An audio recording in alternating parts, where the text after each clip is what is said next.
minsan. Hindi man lang niya naisip na tulungan.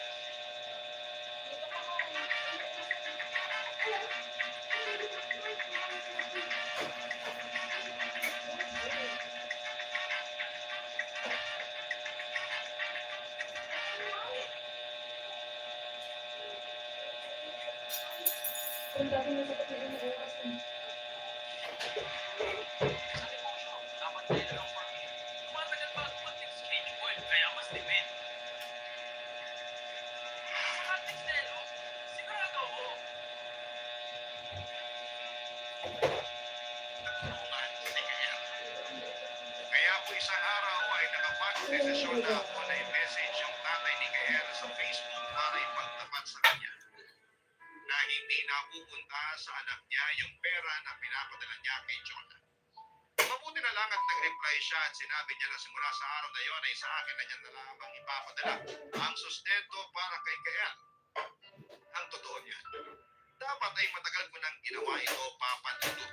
Pero ngayon lang ako nagkaroon ng lakas ng loob kasi napuno na talaga ako na ayaw akong pagbigyan ni Jonah ng mga panahong na-delay ang pagpasok ng pension ko.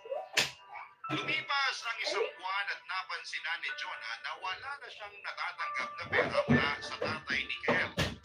Nang malaman niya na ako ang dahilan kung bakit hindi na siya nito pinapadalhan.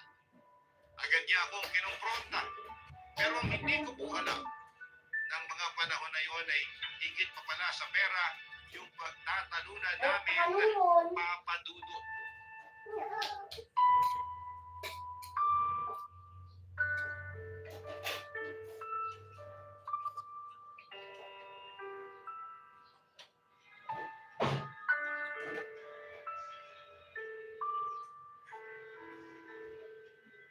Nagparagit ang... Jonah, anak, ano yung ginagawa mo? Bakit may mga maleta dito sa sala, ha? Akala niyo ba hindi ko malalaman yung ginawa niyo? Bakit? Ano ba ang ginawa ko?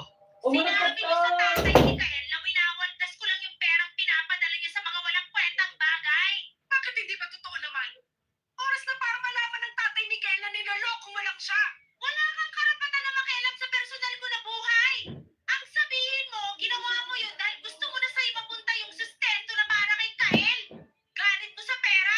Ilang taong kong tiniis yung hindi mo pagsusustento sa sarili mong anak. Pero sumusobra ka na. At talaga ba, Jonah? Ganit ako sa pera? Bakit? Ni minsan ba siningil kita para sa mga bayarin dito sa bahay? Hindi naman, di ba? Kaya hanggang dito ka nakatira sa bahay ko, ako ang masusunod. Naiintindihan mo? Hindi ko na kaya to. Nakikita mo yung mga maletang yan? Aalis na kami sa bahay mo at isasama ko si Kael. At saan ka naman pupunta, Aber? May boyfriend na ako at siya lang mag-aalaga sa amin ng anak ko. Ano? Hindi! Hindi ako makakapayag! Kung gusto mong lumayas, gawin mong mag-isa, pero hindi mo isasama ang apo ko! Alam mo, ang labo mo eh. Ikaw tong panay na reklamo na kesyo hindi ko inaalagaan si Kael. At ngayong bubukod na kami, nagre-reklamo ka pa rin? Hindi ko na alam kung saan ako lulugar.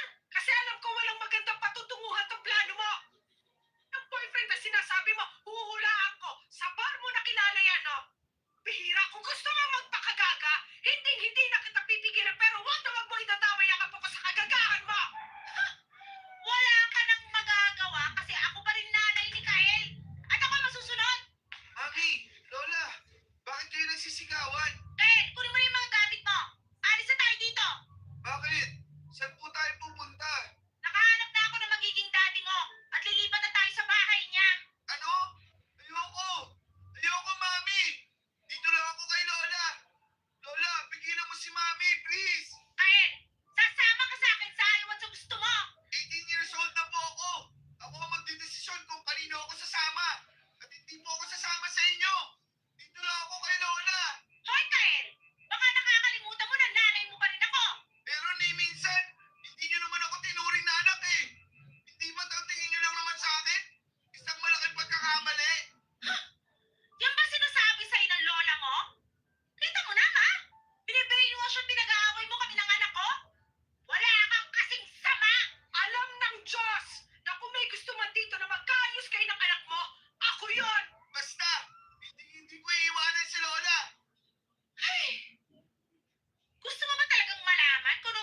niyang lola mo? Siniraan niya ako sa tatay mo. Kaya ngayon, yung tatay mo, sa kanya na pinapadala yung perang para sa'yo. Gahaman at galit sa pera yung lola mo. Pareho niya tayong tinraidor. Hoy, Jonah! Ang kapal-kapal ang mukha mo para siraan ako sa apo ko! Ayoko sanang sabihin to. Pero Kael, alam mo ba na buwan-buwan nagpapadala ng sustento ang tatay mo para sa'yo? Pero itong mami mo, wala nang ibang ginawa kundi gamitin yung perang yun para sa mga kapritsyo niya. Ano po? Bakit hindi niyo sinabi sa akin to? Eh kasi regular naman ang pumapasok yung pensyon ko buwan-buwan. Pero nung nakaraan, nadalay ng konti ang pensyon ko at ayaw akong bigyan ng pera ng mami mo. Kita mo na? Galit sa pera tong lola mo? Hindi lang napagbigyan, nagkaganyan na? Napaka-ingrata mo! Hindi ko lubos akalain na dadating ang araw na sisiraan ako ng sarili kong anak. Gusto mong lumayas? O yan! Lumayas ka dito pero huwag na wag mong itatapay ang apo ko! Sinusumpa ako sa inyo na simula sa araw na to, hinding-hindi nyo na kami makikita ni Kael. Kael, halika na! Lola! Apo, ayoko sanang gawin to. Pero sa tingin ko, mas makakabuti siguro kung sumama ka na muna sa mami mo. Ano? Bakit nagbago yung isip niyo? Ayoko po! Lola naman! Ayoko! Parang awa niyo na! Huwag niyo akong ipamigay! Maniwala ka, hindi kita pinapamigay at ginagawa ko rito para sa'yo. Diyan ka lang. Kukunin ko lang yung mga gamit mo sa kwarto. Siguro po ay marami sa mga kabarangay ninyo ang magtataka kung bakit bigla akong pumayag na sumama si Kael kay Jonah.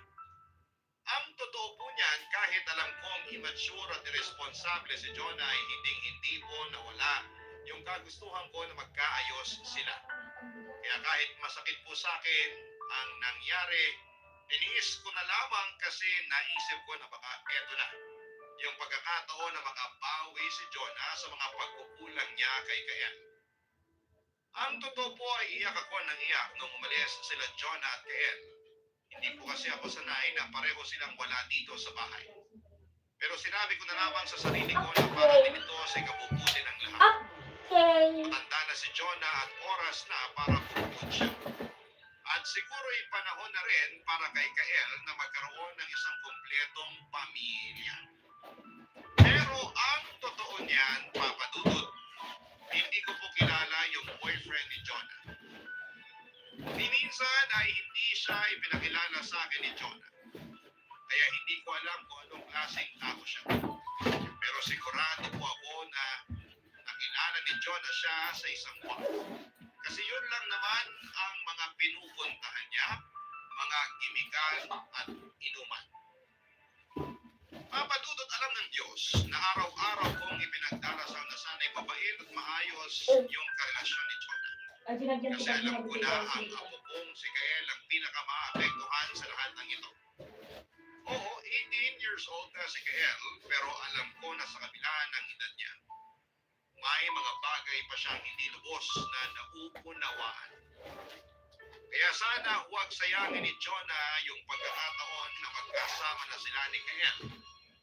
Papadudot. Nagtugo ka din electric fan ka. Love Stories. Barangay Love Stories. Nauupo pa na mami na tayo Lumipas magchismisan. ang mga linggo. Ay, nag-i-boots Wala mo. na akong narinig na balita mula Ay, sa anak Ay, Dad! Ng mga panahon na yon ay iniisip ko na siguro'y masaya na sila sa bago nilang buhay kasama yung boyfriend ni Jonah. Aminin ko po na nasaktan ako nang hindi na sila nagparamdam sa akin pero tiniis ko na lamang. Kasi ang tanging nais ko lang naman ay maramdaman ni Kael na may ama or father figure siya sa buhay niya. Nang mga panahong yon ay nilibang ko na lamang ang sarili ko. Nakikipagkita ako sa mga kaibigan ko at nagsimula akong maglaro ng bingo. Para kahit pa paano ay matuwa naman ako at hindi ko maramdaman ang lungkot na dulot ng pagkawala ni Kael sa bahay. At least, sa ganoon ay hindi ko gaanong naramdaman yung buwang na iniwan niya.